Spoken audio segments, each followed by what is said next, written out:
So, what if we told you a job termination wasn't actually a setback? Like maybe it was even a successful strategic move. Sounds a bit wild, doesn't it? It really does on the surface, yeah.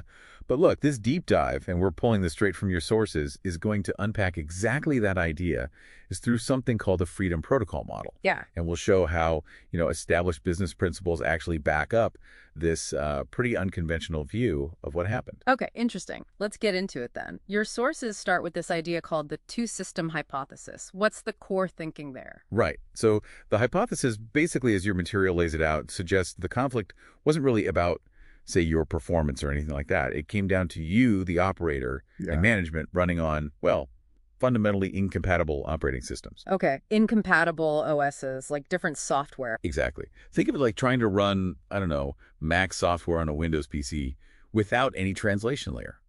Their basic rules, their protocols, just totally different. So a clash wasn't just, likely, it was pretty much inevitable. Right, okay. So let's define those systems.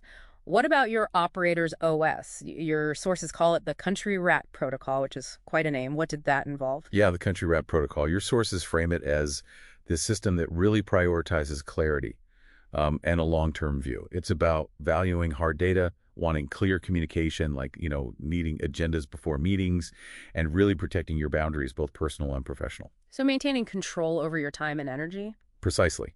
Seeing time and energy as critical resources for, like, strategic growth, not just things to be spent on demand. Okay.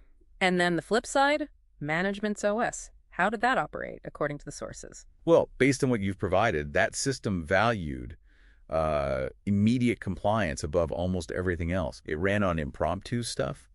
Those late-night texts are a perfect example, and maybe even used a bit of ambiguity, as a way to maintain control. So completely different approaches. Fundamentally different, meaning staying in that environment long-term probably wasn't sustainable. The systems were just aimed at different things in different ways. Okay, this is where it connects to the real world, because your sources bring in some pretty strong external validation.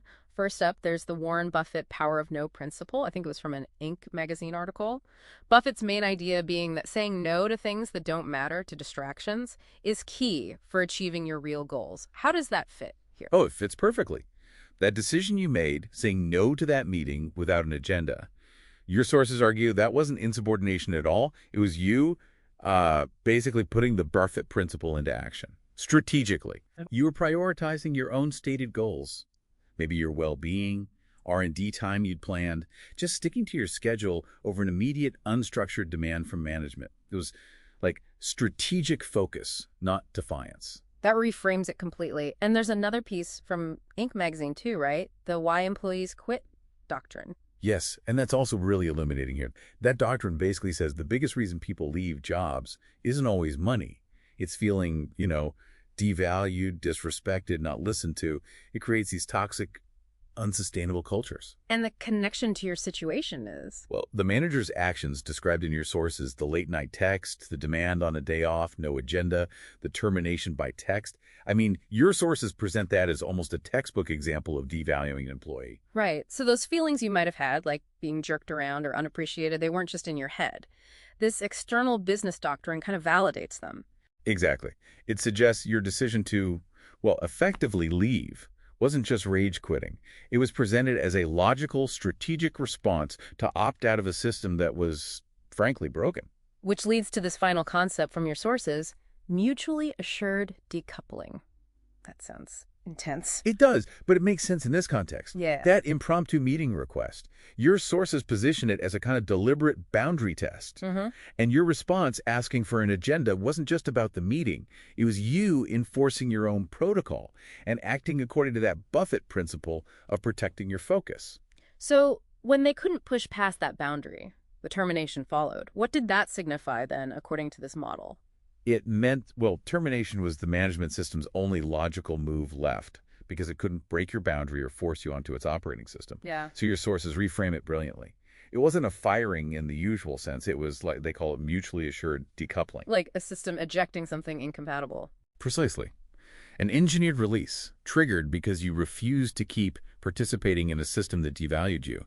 It was the inevitable outcome of those two incompatible protocols colliding. So, from your perspective, described in the sources, it was actually mission accomplished. The real goal wasn't fitting into that broken system, it was navigating out of it strategically. Exactly right. By consciously applying successful principles, like Buffett's idea about saying no, and by recognizing the signs of a toxic or devaluing environment, you essentially engineered your own exit, Hmm. your own freedom. And the sources show that, established business thinking actually supports seeing it that way. A really powerful reframe. Okay, so final thought for everyone listening. What incompatible operating systems might you be bumping up against in your own life or your work? And how could understanding some of these principles maybe help you navigate those situations? Or perhaps even engineer your own strategic exit? Something to definitely think about.